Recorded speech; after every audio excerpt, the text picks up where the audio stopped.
And now we have the main event, the State of the Institute address by our director, Professor Bhaskar Ramamurthy.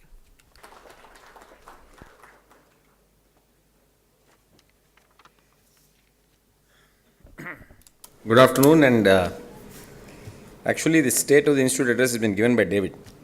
So when you have somebody like David do it, it's better to field him. So which is why you would have noticed that he does a fantastic job. So I think he has conveyed very well what we are trying to do, what is in our mind, what we have, what is the vision we have. What I will do is just round it off a little bit and actually throw the floor open for questions, because it's much better that we try to understand what is in your minds and try to address the questions that you may have, and that way we may be able to achieve more than just my assuming that what you might want to hear.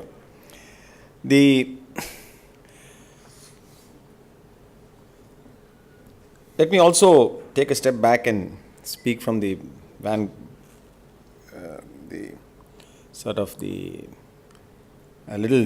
take a few steps back and from a distance, from the view of the IIT system as a whole. We are adding 5 more IITs this year, starting July. We'll be 21. There's 16 now. And 2 of them are being mentored by IIT Madras. There'll be an IIT at Tirupati, and there'll be an IIT in Palakkad. So there are 8 IITs that were started in 2008, and they're now getting to the point, many of them, not all, but many of them are getting to the point where they are ready with their new campuses. And in retrospect, one must say that some of them are having an issue or two, but by and large, they've done well. And there were fears about availability of faculty and so on. A lot of those were found to be overstated. I think they're doing quite well, actually. The older IITs, I think David would have mentioned that we have been adding to our faculty at the net rate of about 25 a year for the last 10 years or more. And we continue to do so. And we are confident of doing that for the next 6 years as well. So we will grow from the 550 to 560 odd that we have now to about 700 by 2020.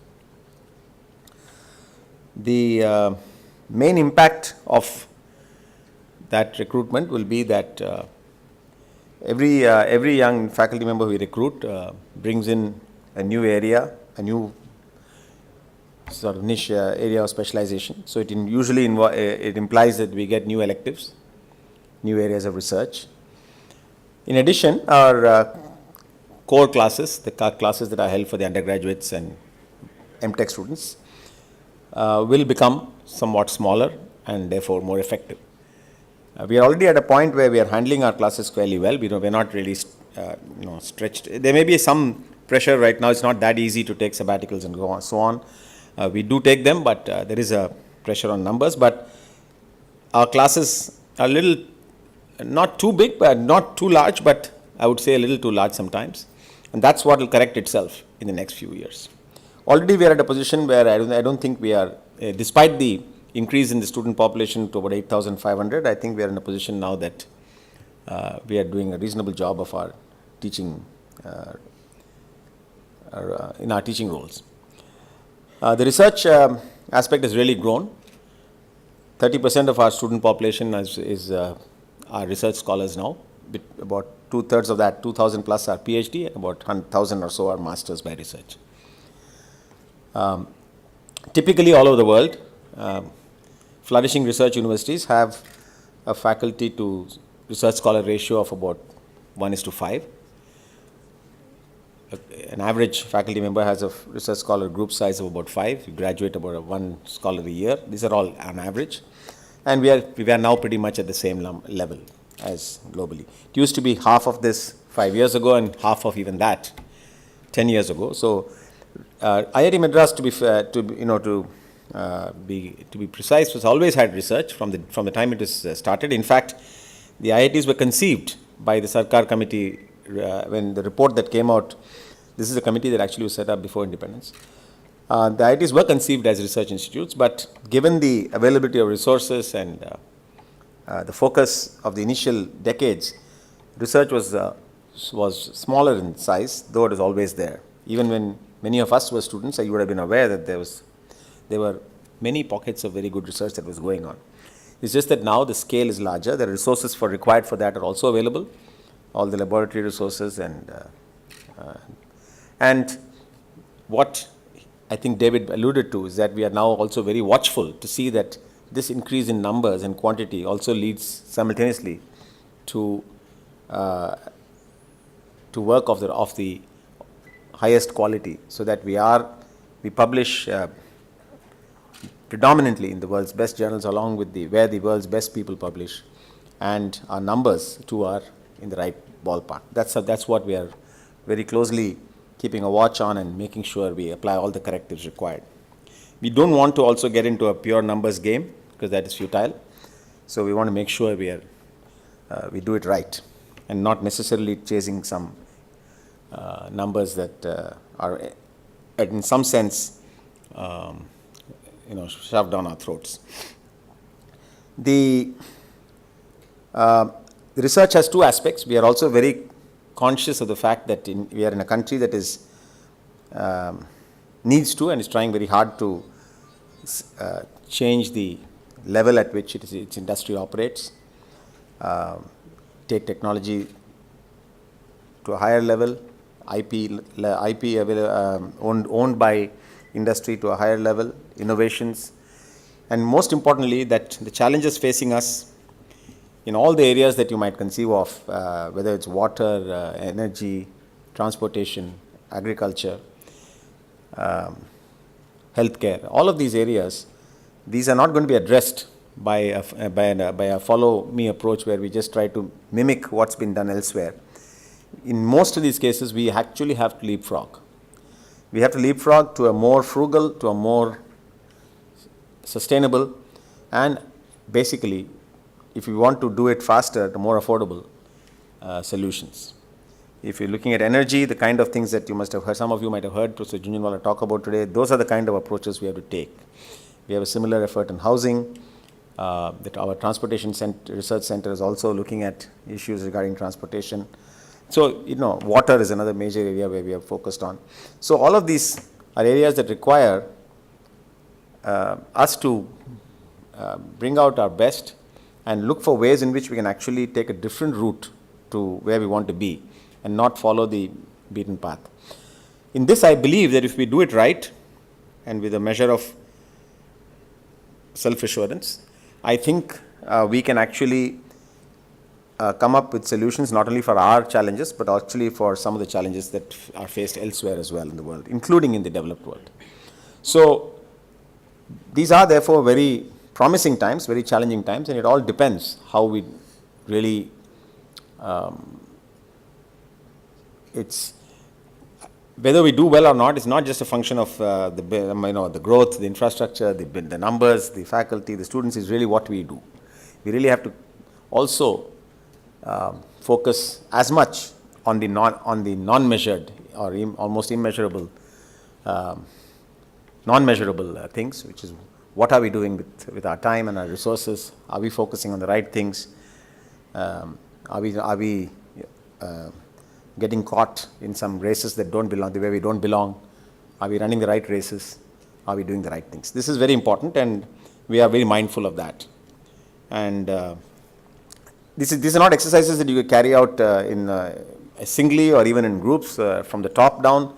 These are exercises where we have to keep our eyes and ears open, listen to as many voices as possible, hear all the different views, but not get swept off, take all of them into our heads, roll over them, and then keep refining our own assessment of what we should be doing and how we should be doing it. So that's really what the process is, and it's through that kind of a process that we came out with the strategic plan document that is now available in the public domain. It's something that emerged after about 2.5 years of this kind of these kinds of intense conversations. It's by no means the last word. It's not cast in stone. It's just we felt time had come. We had reached some level of clarity on what we wanted to do, in our curriculum, in our research, in our industry-funded research, in our entrepreneurship efforts, and in the non-academic co-curricular sphere in the institute, in the hostel zone, and so on. And we tried to put it all down so that we sort of sharing it amongst ourselves, our evolved consensus, and also sharing it with other stakeholders. But it's as I said, it's something that's not cast in stone, so we will modify it, fine-tune it as we learn more.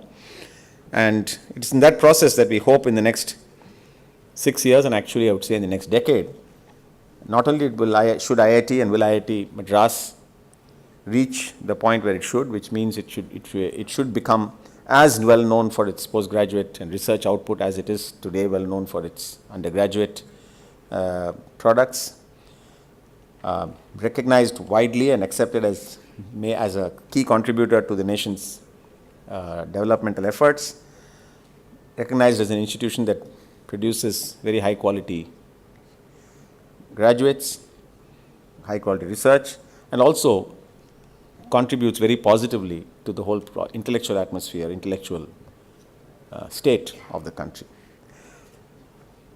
And in this process, we want to make sure that along with the rest of all the other organizations and other groups and the people, in general the people who are striving, working very hard to get India to the point where it ought to be in the next 10 years, that we also play our rightful role. This is really what we have to do, no less, no more.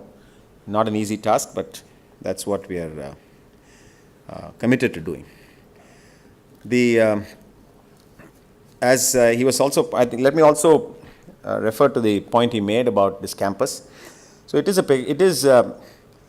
have now understood that this is a very unique campus in the sense that there aren't too many places in the world, I would say, if there are any, where you have an academic institution or an education institution, a university, which is trying to somehow run its show while at the same time providing enough space and both in terms of physical space as well as in its complete in all its shades of meaning to the animals who we share this campus with. It's certainly not a forest by any definition of the term, but yet the wildlife that lives here is really wild. They are not tame. The deer, the monkeys, and a lot of actually amphibians, which we don't notice, and reptiles. So how do we do this? How do we, the intensity of the human activity here is very high now. Energy intensity is high. A lot of transport, a lot of people moving in and out, a lot of vehicles, all of this is still there, and yet we want to manage all this, do it in a way in which we can successfully do it while not damaging the space for these animals we share the campus with, the trees also. So this is not easy, and there are no examples anywhere in the world. That's what Dr. Daniel says, that it's wrong to call this a forest. If you call it a forest, we just have to pack up and leave. That's really, there's no way you can have a forest with this kind of activity inside it. It's also not just a garden, because gardens don't have all these features that I spoke about. It's something that of which there's no other example, so we just have to chart our own path and show the way. And that's what, till now, we've been reasonably, I wouldn't say successful, but we tried definitely with, this was something that has been going on here for decades, but I think we became aware of it about 8 or 9 years ago, and since then we've been consciously trying to chart a certain path, and till now I would say we've met with reasonable success, and we have to be very careful and make sure we don't mess it up, continue doing the right things. And in this context, we are very hopeful of getting some additional land, not very far from here, and that will give us enough elbow room and enough breathing space so that we can we don't get caught in a situation where the expansion that needs to be done to achieve all the goals that I mentioned is not in any way circumscribed by the constraints imposed by this campus. I'm not saying you cannot expand here. I'm just saying that we just want to make sure that nothing stands in the way. So we have some additional land, and we will continue, of course, to nurture this campus and to grow it, but whenever it turns out that we need to expand in a particular way, rapidly or whatever, and turns out that you can't quite do it here, then we are not constrained. That's really what And after all, this is a very young institution even in terms of lifetimes of universities. We're only 50 plus, 55 or 56 years old. And we cannot be, at this early in its life, we cannot be constrained by availability of space and so on. So it is in that context that we have, plus we really don't know, what will be asked of the IITs. The goals set for the IITs have been changing. These are not cast in stone either. The government at one time was very happy with just 5 or 6 IITs, each having a few thousand, 3,000-4,000 students, 5,000 students. Now suddenly there's a clear need, and evidently from all indications it's a need that is being fulfilled, to have larger number of students taught in the IITs, both undergraduate, postgraduate research, and in a larger number of IITs. So in each of the sort of a broad goal right now is that we need about 20 IITs with about 10,000 students each in God's good time. So these goals keep changing, so we must make sure that there are no serious constraints to achieving goals that may change as the country moves along. So it is in that context that we have worked hard to get some more land. We think we are almost there. So that's another thing that's likely to happen. But we will, if we stay the path we have set ourselves on, I think 75, when we celebrate our 75th year, and even when we celebrate our centenary, I think this campus will be, if anything, lovelier than it is today. So with these words, I want to stop now. I sort of given you an idea that there is a vision at the level of the pan-Indian level, the IITs. We have from that our own path, our own role carved out, and in that we have a vision for our curriculum. We want to, move the IIT. There are some constraints that are not going to go away very soon. Entrance into the IITs for some time to come will definitely be through an entrance exam. People will have to choose their branches at that time, whether they are too young to do it or not. But we do want to give students the freedom to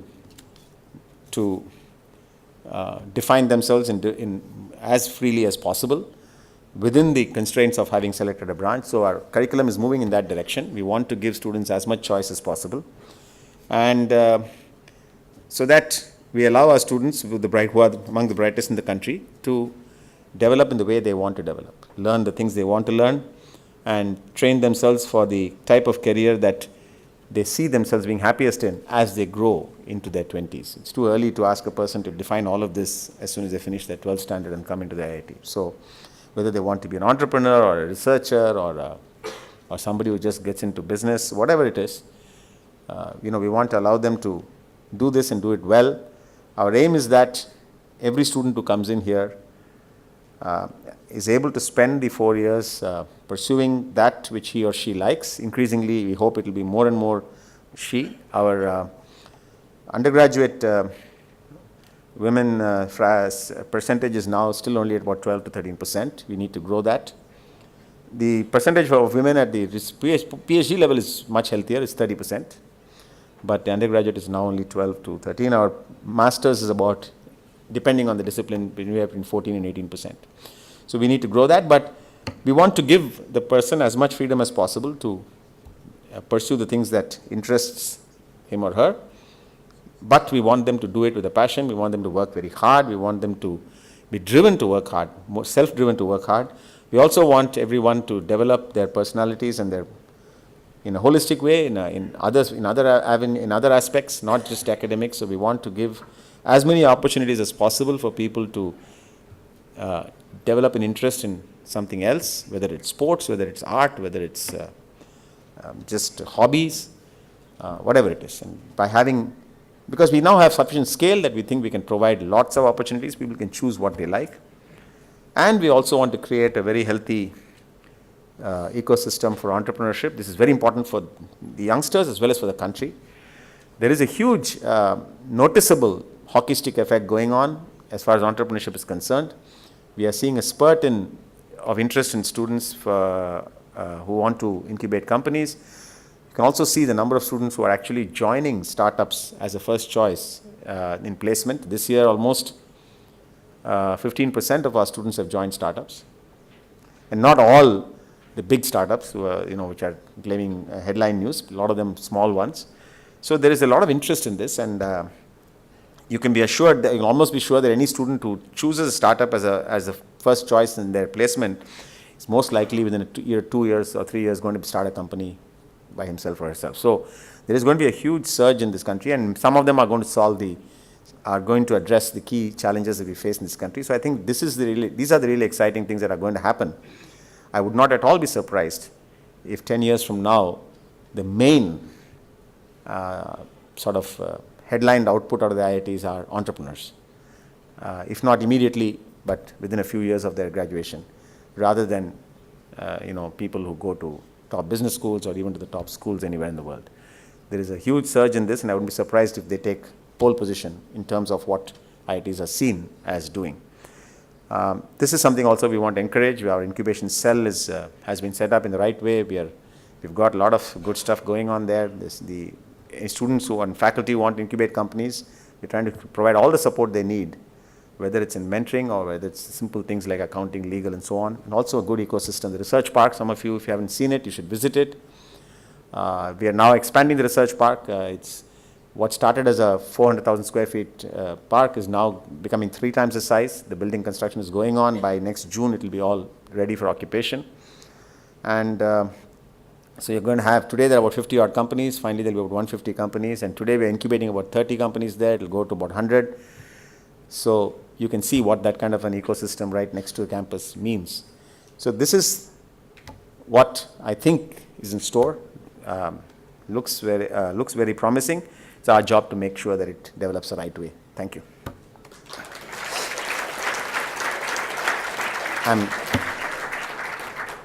I'd rather spend the rest of the time, however much there is, to take questions. You can ask anything, however uncomfortable it may be. Yeah.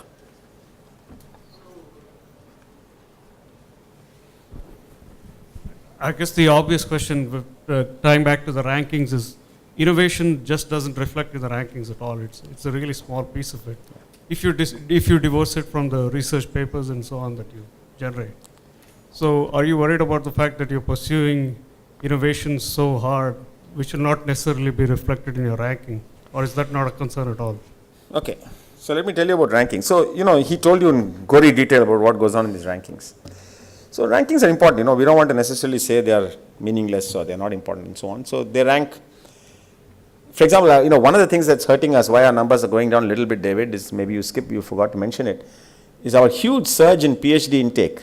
So we have grown from taking in 200 PhD students to 400 a year. PhD students stay for a long time, 5 years typically. So right now our student-teacher ratio is plummeting just because of PhD students, not because of our class strengths are not changing at all. If anything, with our faculty strength increasing by 25 a year, the faculty-student ratio in classrooms is actually improving slowly.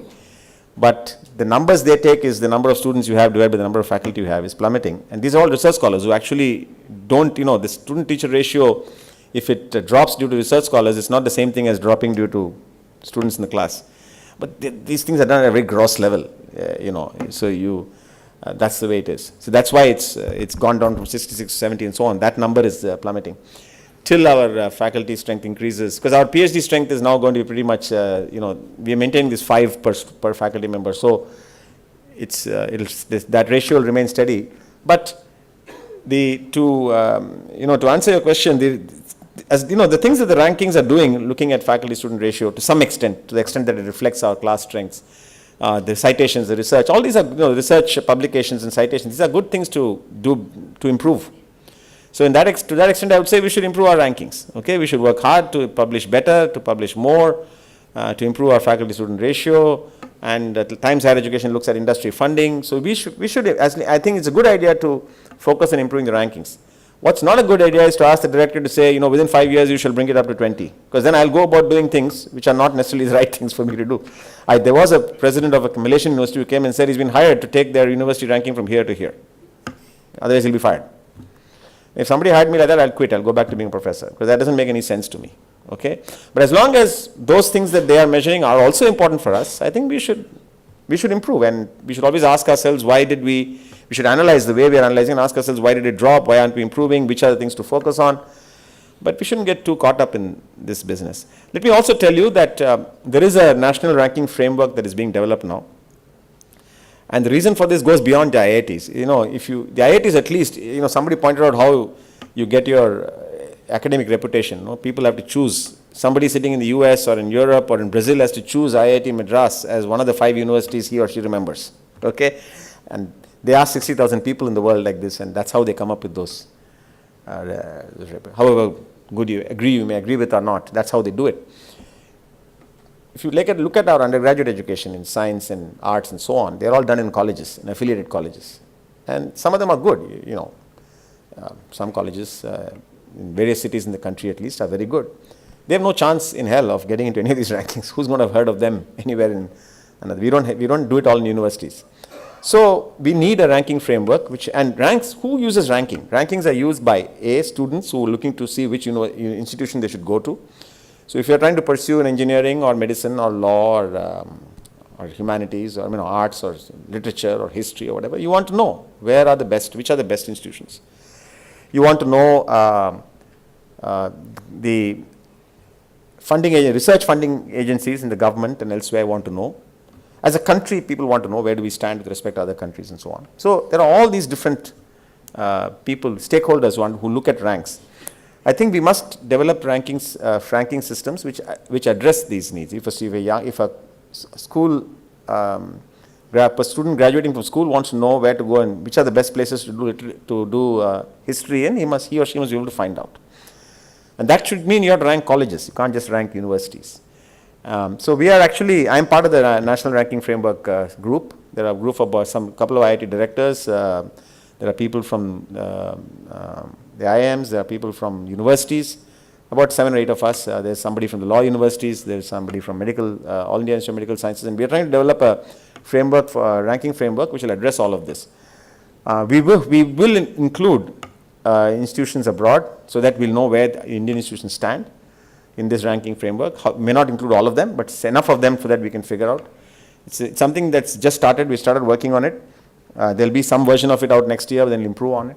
I think so what you must understand is that the ranking systems that exist today, they are primarily suited for the globalized comprehensive universities. Let me give you an example. If you look at the rankings, QS rankings for example, the highest ranked German university in engineering and technology is at number 17. It's TU Munich. It's 10 places lower than NUS Singapore. Would you believe it?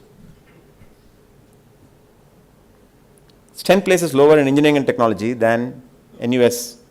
It's impossible, right? ETH Zurich is at just above Singapore. That's believable. And ETH is not very different from TU Munich. They're very similar. Switzerland and Germany are all very similar. Everything, their ethos, their culture, their work environment, it's all very similar. So what's really happening there, if you look at it, is the internationalization. German universities are not internationalized to the extent that you need to get up to 7. They don't have too many foreign students. They don't have foreign faculty. They don't care a damn. So they don't bother. They're sitting at 17. They don't care. Okay. NUS is very bothered, so they fixed all this. Right. So that's really what has happened. Okay. So that's what I want to point out to you, that you got to decide what you want to do with these rankings. So the Germans aren't going out and hiring 20 people just to fix those numbers. Okay. Maybe it's a good idea for them to have international faculty, and if they do, they'll do it for the right reasons, but not to fix the rankings. So these ranking systems have been evolved for the globalized comprehensive universities, which are actually competing for students globally, competing for faculty globally. So it suits the universities in the UK, the US quite a bit, and Australia and so on. Singapore and Hong Kong, they're all entering the same game. It suits them very well. So that's really what the parameters are set from that angle. It answers questions. If you're a student is looking to see which university to get into in the world, whether you want to go to Singapore or UK or US or Australia, these are very good rankings to look at. But you'll get it wrong about the German universities. In fact, a lot of even the French universities, you'll get it wrong. So this is something that this is suited for that. it's very, very unsuited. IITs are managing reasonably well in that because we got globalized, not due to any of our efforts, but because of CNN and others, and because of our alumni. So that there is some recognition, there's some recall of the IITs globally. But the best institutions in other disciplines in India don't, even our institutes of management don't stand a chance. So, because 80% of the respondents for employer reputation are those outside the country. So, if you're looking at employer reputation of the IIMs, 80% of the respondents that QS will take will be from outside the country, whether that's right or not. So, this is really what part of the problem is. So, we are coming up with a national ranking framework. We hope to address some of these things and hope to find a way that reflects the rankings for our undergraduate students, for our research scholars, for our government, for people of the country to know where we stand and so on. And I think it will ultimately, it still will not take into account things like innovation and all that. I mean, let me tell you, it cannot. It will still be restricted to teaching, research, right?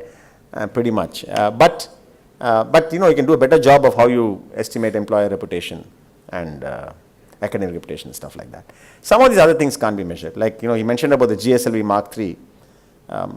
Those kind of things just cannot be measured. Yeah?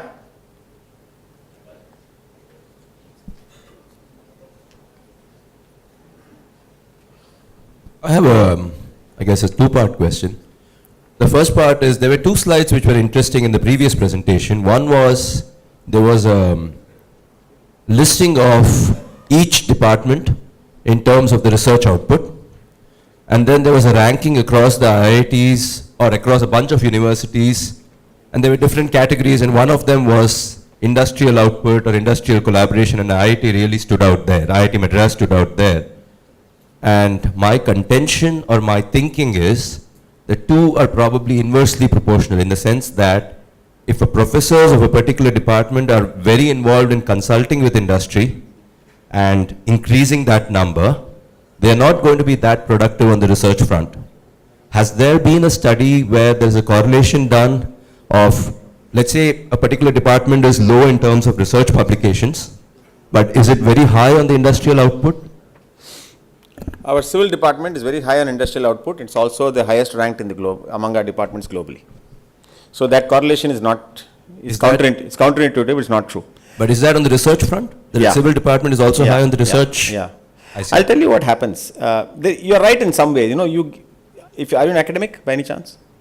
Close, Okay. close. So let me tell you that, you always, in every university in the world, you find these maniacal faculty who have large groups and publish every day, So they boost your research publications and citations number a lot. And a person like that certainly has no time for even looking at industry, even talking to them, forget about doing work for them, right? So if you do a correlation of industrial funding, industrial type of research with that kind of subset of faculty, you will find the kind of negative correlation that you talked about.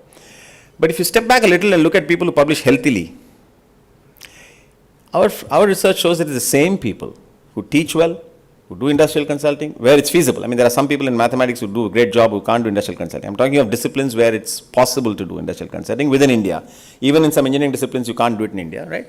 But where it's possible, we find the same people are the ones who are teaching well, who are publishing quite healthily, who are also doing industrial consulting, who are also becoming deans, who are also... it's somehow, these things go together actually, quite a bit, okay? Sometimes temperamentally there may be somebody who says, I don't like all the industry stuff, I'll do my academics. Yes, you do find them, and you find the other kind also, but statistically there's no such clear correlation. Unless you find the kind of people who really, want to publish every breathing hour. Those guys don't have time for anything else. That's true. Maybe there are more questions. My second part is, hold on, I forgot my thought. Sorry. It's the grey hair and the grey cells underneath, yeah. While he's waiting for his question to pop up somewhere, I have a question. One of the things that IITs excel at, particularly IIT Madras, is actually in terms of entrepreneurs, alumni who end up becoming entrepreneurs, starting their own business. In our own class, we saw nearly half are running their own businesses. And that's probably the easiest part to track as well, because particularly the larger entrepreneurial efforts, larger startups, we know there are organizations which actually track which venture capital, which VC firm has funded it, what the VC fundings are, the sizes, and so on and so forth. And usually the IITs, and there's a recent PitchBook survey, which I'm sure most of us saw that, where the IITs particularly figured quite highly. Is there any way we can incorporate, or we can get the rating agencies to look at incorporating that big strength of this institute into their rankings, or also into our own, the way we communicate, even if they don't want to take it into account, the way we project ourselves as an institute? Can we say that, look, this is something that we excel at, and this is something that that prospective students and indeed faculty members should look at? Is there something that we can do there? Yeah. So one thing is, let me answer your question in two parts. One is, entrepreneurship. A lot of alumni have done very well as entrepreneurs, but this has been done in other ecosystems. Okay, primarily in Silicon Valley and other places. Okay. When I refer to entrepreneurship, I'm not saying that's not a good thing, but we are really looking at building the ecosystem here. And we're also looking at building an ecosystem that really encourages entrepreneurship in disciplines other than IT and internet and so on. But I'm very happy to tell you that a lot of our companies that we are incubating in the research park are actually in nuts and bolts stuff. Building electric scooters, building better materials for drones, all kinds of things. Okay, not just in e-commerce, or nothing wrong with that. I'm just saying it's not just in that. Regarding including these in rankings, well, one can do that, and in fact, these ranking agencies are all very commercial. They claim there's no conflict of interest, but they claim there's a Chinese wall, but they have two parts to them. They have a consulting part and they have a ranking part, and they're very happy. They keep coming to us with offers for consulting. And if you appoint them as consultants, you can get many of these things done. Yeah. But as a group of IITs, we've decided not to do that. Okay, we don't want to appoint them as consultants. We'll do whatever has to be done. We'll see whether in our national ranking framework we will include things, but generally the current mood is to move away from things that require surveys and look for parameters that can be quantified. So if we find a way to quantify this, at least for the engineering institutions, we will include it, but not for the others. Yeah. Sorry, I remember my question now. If I look at students passing out in general, not just IITs, most of them, at least at the undergraduate level, are basically driven by only one thing, at least in the beginning stages, and that's money. They just want to go to the high-paying jobs, they want to go into investment banking, or whatever it is. I have nothing against those things, but is there any, again, study being done at IIT on how to incorporate things that will make these guys stay in the fields that they actually got their degrees in? Has that been thought of, both from a course curriculum point of view? And I'm asking this. How many of the IITs, you talk about saying that whether they have to make a decision which branch they do. You choose chemical engineering and take up a job that has nothing to do with chemical engineering. I mean, how many of the IIT graduates are actually in the field that they chose and done? Okay. Is that the question? Shall I answer? Okay. So I already mentioned that people make this choice for whatever reasons after they write their high school. It's a big thing to get into the IITs. People are driven by it. They write the exams. They get in. It's some kind of a goalpost to show that you can cross. People choose branches to the extent possible based on what they think they like, but very often driven by the ranks that they get. So these are, I think, to expect that people will have to necessarily stick to that. It's almost like, we all know we can't choose our parents and they can't choose us, but it's almost like that, right? Here we should allow people to change. Let me finish, right? The next question is, I think our curriculum development is actually to give more freedom, and however, there's another aspect to it. One is from the point of view of the investor in this whole effort, which is the government, which sells their assets to the IITs, and I'll answer that. The third aspect, which is how do you actually enable people to discover what they like and do it well? Okay, there are three things. So first, let me come from the investors, the one who's investing in this, which is if I was the government of India, I would have to look at this very carefully. And the fact remains that if you take as the output of the IIT as a whole, including our MTechs and our MS and PhDs, very large fraction of our output continues to do what they came here to do. Okay, because the MTechs by and large, though any person comes in for an MTech is basically loves engineering, whether it's good or not, right? They're here and they're in it because they like it, or maybe that's the better way for them in their career and so on. And they are getting into industry. Our PhDs are getting into industry, and one third of our PhDs go to industry, one third goes to academia, one third goes as postdocs. I haven't yet tracked what happens to that one third, but I guess they also get split half and half. So the undergraduates, I think, will probably end up doing a whole lot of things. I don't think anybody can say now that in the 80s or 90s, anybody would have guessed that so many of undergraduates will become entrepreneurs, right? And today you would say it's a good thing. That time many people would have said, why are you allowing them to do all this stuff? They should be, if you're done chemical engineering, you should go and join Tata Chemicals. Okay, so I don't know, I think what's going to happen. I think we just have to, I believe firmly, these are young people, we should allow them to do what they want to do. IITs should, at that point, at the level of undergraduate program, we should see it primarily as a good university in which you come in. And because, as I said, you're constrained, you don't choose your major after coming in here. We are not a comprehensive university. You can't suddenly decide to go and major in literature.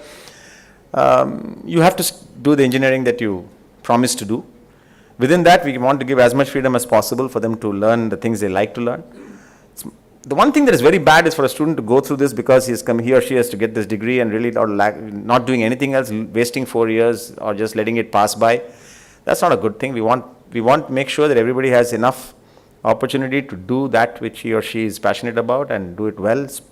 Get up every morning early, raring to go, and really shaping themselves. That's, I think, I would say is the only goal. I wouldn't worry about how many people who do metallurgy or chemical engineering or computer science stay in those disciplines at the undergraduate level. I wouldn't worry about it because it's just, that would be, if we had a comprehensive university of 25,000-30,000 students and people were choosing their majors after they knew what they were doing, I would worry about that. But here, we can't do that. And I think as long as they're all doing very well in what they choose to do and contributing to themselves and to the hopefully to the country, but at least to wherever they are, I think it's okay. And from the investors' point of view, I think sufficient numbers are being produced in all these disciplines. I mean, as I was mentioning GSLV Mark III, I've had conversations with all the faculty who have participated in it, and every one of them says, oh, the guy on the other side is our PhD student. He did his PhD here, he's now running the program. And whether it's the crew capsule or whether it is the new solid motors that have gone into it, or whether it's the sound reduction system that was done using water, every one of them, I found that the faculty members mailed to me said the guy on the other side is our own, it's a PhD from here. So I think the government's purpose is more than being served. It's just not possible, I think, to expect every young kid who's getting in here to have discovered what he or she wants to do through this JEE rank at the age of 17.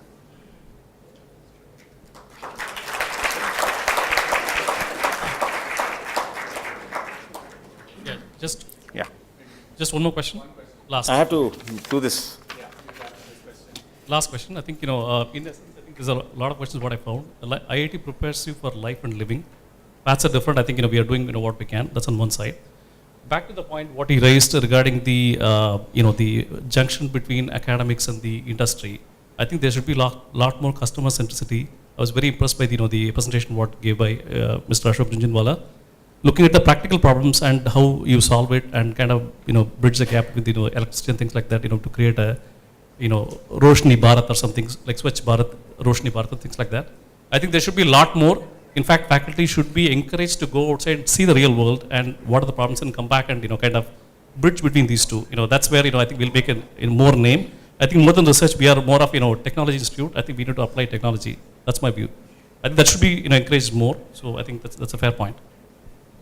Yeah, I think you're right. I would slightly modify your statement. I think we want to be, literally in this one issue, we want to be all things to all people. What I'm saying is all kinds of people will come in here. Find a person who comes in who's attracted to that. Well, I'll tell you, one of the students happens to be a woman who joined this project in her final year. She was very candid. She said till that point she had been just gaming the system. Okay, just getting through.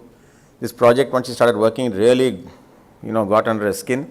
So she went and she said, oh, all this stuff I should have learnt. Now I need it badly. She went and boned up on everything. And her capability is such that she boned up on everything within 3 months. You know, whatever she missed out in the, wherever she had gamed and got the marks, she went and really went and learnt the stuff. Okay.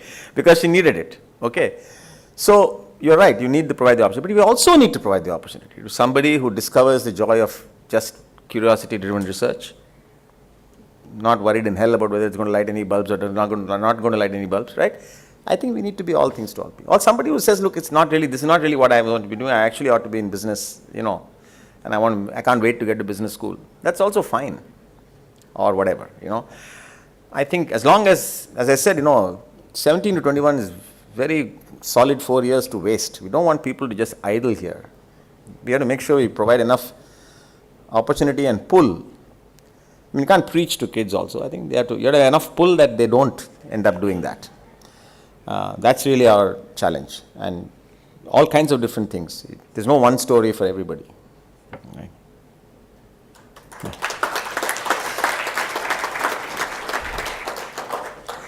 Okay, so this is something I used to read started my predecessor, Professor Anant, on Republic Day, but when decided to, it's more appropriate to read out the list of Distinguished Alumnus Award winners for 2015 in the Reunion Day program. So here goes. There are 10 people this year. They are being read out in the order of their graduation, meaning from the oldest batch to the youngest batch. Dr. Prakash Keshavaya, 1967, BTech Mechanical Engineering. He is now the director of the nephrology unit in the Himalayan Institute Hospital Trust in Dehradun. Shri Lalit Mahajan, 1968, BTech Chemical Engineering. He is the chairman and managing director of J. Mitra and Company Private Limited, New Delhi. They are in diagnostics, health diagnostic kits. Shri Krishna Chivakula, 1970, MTech Aerospace Engineering. He is the chairman of a company called Indomim Tech Private Limited in Bangalore.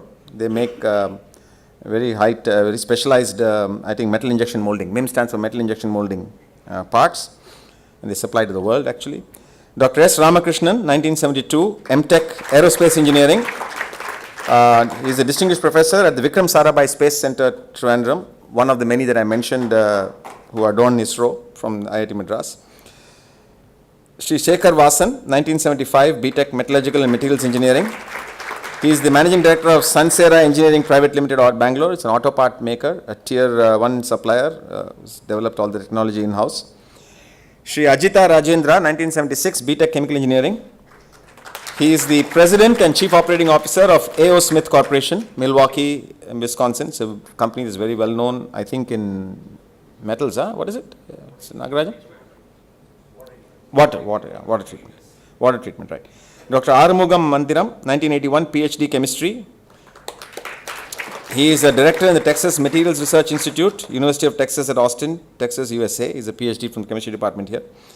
Dr. Periyanan Kupuswamy, another PhD from the chemistry department, 1985. He is a director in the Center for Biomedical EPR Spectroscopy and Imaging at Ohio State University, Columbus, Ohio. Dr. R. Srikanth, 1985, BTech Electrical Engineering. Professor of Electrical and Computer Engineering at the University of Illinois, Urbana-Champaign. And Dr. Krishna Bharat, 1991, BTech Computer Science and Engineering. He is a distinguished scientist at Google, Mountain View, California. Let me tell you that I am part of the committee that does this. It's a really tough job. There are 10 names that I read here today. There are at least 10 which could have easily been read out today. But they will come. They will come in the coming years. It's good that it's as competitive as it is. And we are really proud that we produced distinguished alumni in so many different fields. This is really what I wanted to tell you about. There's somebody who's doing nephrology. There is somebody who's, in the past we've had people, of course, in music and writing. And of course, there are people who have started companies. There are people who started companies. This time there are at least 3 who have started companies in India which have done very well. J. Mitra is one, and then Indomim, and then this Sansera. And then, of course, we have the usual suspects, the ones who are doing fantastically well in science and technology in the United States.